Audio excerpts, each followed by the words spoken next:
Hey everybody, how you doing? 1301-006. Hope everybody is having a great day. I know I am. I'm looking forward to the weekend, but we'll just see how things go. Okay, well, what I'm going to be talking about today, first off, I'm going to remind you, please don't forget to turn in your M6 Lesson 1 piece on Fiction Place. A lot of you have already gotten that in, so please don't forget to get that in. I'm sorry I wasn't able to get you guys the paper copies. Hopefully next week on Tuesday, the photocopier I have access to won't develop the mechanical equivalent of a tummy ache, and I'll be able to make that happen. Also, don't forget that, so that piece on the place is due tonight, the 6th, by 11:59 p.m. The piece that's the piece that's due on Fiction Character, that is Module 6, that's M6L2, Module 6, Lesson 2, on Fiction Character, where you're going to be just writing what you think Mr. Ignatius J. Reilly would say about somebody like Dodie or Sandra, the characters in the Stephen King piece, among other things. That is not due until the 10th of April. So, if you want to get it all in at once, great. If you want to get it in, piecemeal, I'm okay with that too. All right, I totally get it if something gets in the way of things. Welcome to the real world. Welcome to real life. I live there too. So just let me know if you need some extra time. But be aware, we're about a third of the way through April at this point. And if I'm not mistaken, everything comes to a close on no later than May 5th. Have to check that date out. Okay? But in any case, I'm going to just talk a little bit about what we're going to be seeing on Tuesday when it comes to two other aspects of fiction that are very important: plot, okay, and dialogue.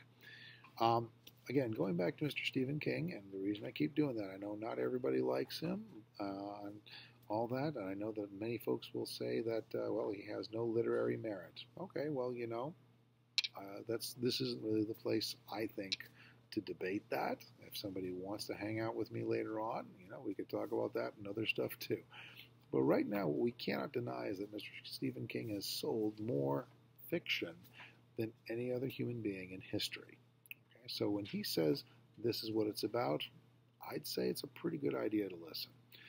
So when he talks about plot in the other handout that we have on M6L3, that's Module 6, Lesson 3, when he talks about plot, he notes that plot. Most people think of plot as a series of events that happen. So we're talking about the Three Little Pigs. Well, what's the plot of the Three Little Pigs? Three little pigs decide that they want to leave their mother and live on their own, and so they decide to all build their houses. Well, that's the first aspect of plot, is that the three little pigs leave their regular lives with their mothers. Remember, we talked about that with that hero's journey, where the hero is a guy or gal doing whatever it is they normally do, and they are suddenly removed from their regular lives. Okay, so the three little pigs, well, it starts, they are removed from their regular lives living with their mom. And then in the first, or the next piece, the first little pig manages to get some straw, builds a house. Second little pig gets some sticks, builds a house. They each get their houses built in like an hour and a day. The third little pig, he gets bricks, and he takes a whole week or whatever it is. So these are the three next plot points. The first initiating events, as some call it. Three little pigs leave home. And then next point, pig number 1 does this. Then pig number 2 does this. Then pig number 3 does this. And then, of course, as we know, the big bad wolf, BBW, comes along, blows down the first house, blows down the second house, can't blow down that third house. Okay? And what is the climax? When he goes after those bricks and he huffs and he puffs, we're wondering, is he going to take that house down? And no, he does not. And in some versions, he's eaten the other pigs. In some versions, well, he pukes them up, whatever it is. Okay. So, what you're going to be asked to do, we're going to, number 1, read the outline or the handout that's also attached as a PDF file from Stephen King on the subject of plot. Okay, remember, if you're going to give a plot, okay, well, the three little pigs nobody really deals with pigs unless you are a farmer of some kind. And I do know one family who actually raised them for fun for one semester and then quit.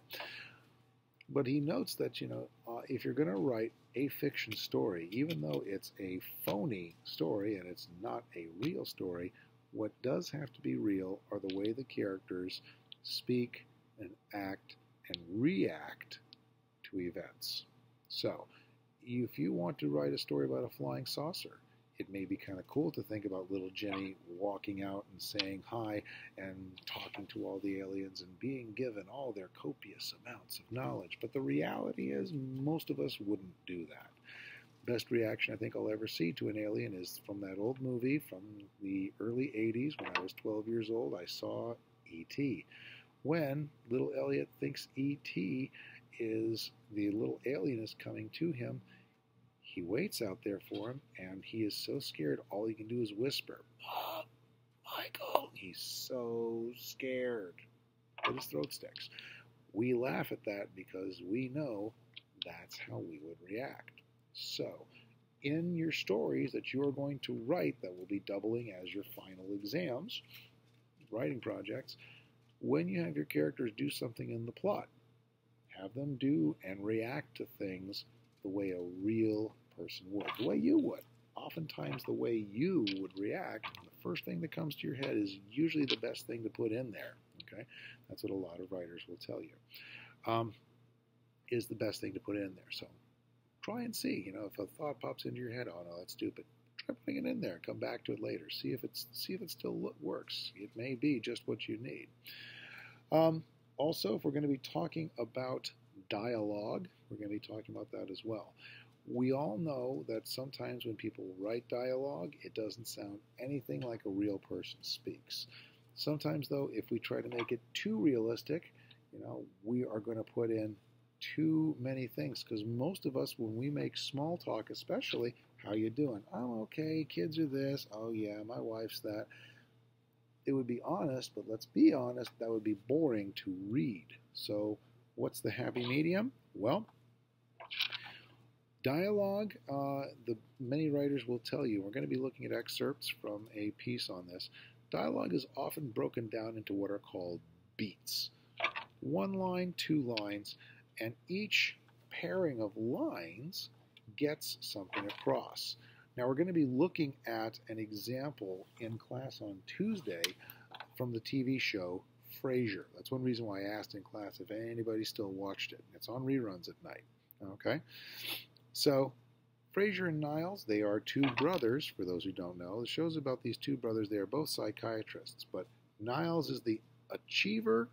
He has achieved a lot in the field of psychiatry, but Frasier is the one who has a famous radio show.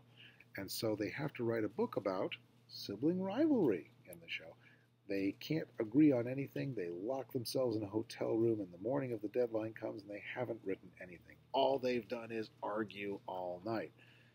And the irony is that in their arguments, we see there's a series of beats. Okay? They'll say these things, but there's really something else going on. Frasier will say, "Oh, Niles, I've just had an epiphany, an understanding." Niles, "Oh, great, we could use a second sentence." In other words, Frasier, what's happened in that beat, with those two beats of dialogue? Frasier thinks he's solved their problem completely. Niles, with sarcasm, says, "No, you haven't.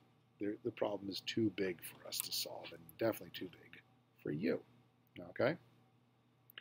So, there's an example of the dialogue itself. It won a number of awards for being good dialogue, not like the one that won all the awards for the bad logic that I had you guys read a little while ago. Okay, so that's basically what I've got. We're going to do both of those assignments on Tuesday.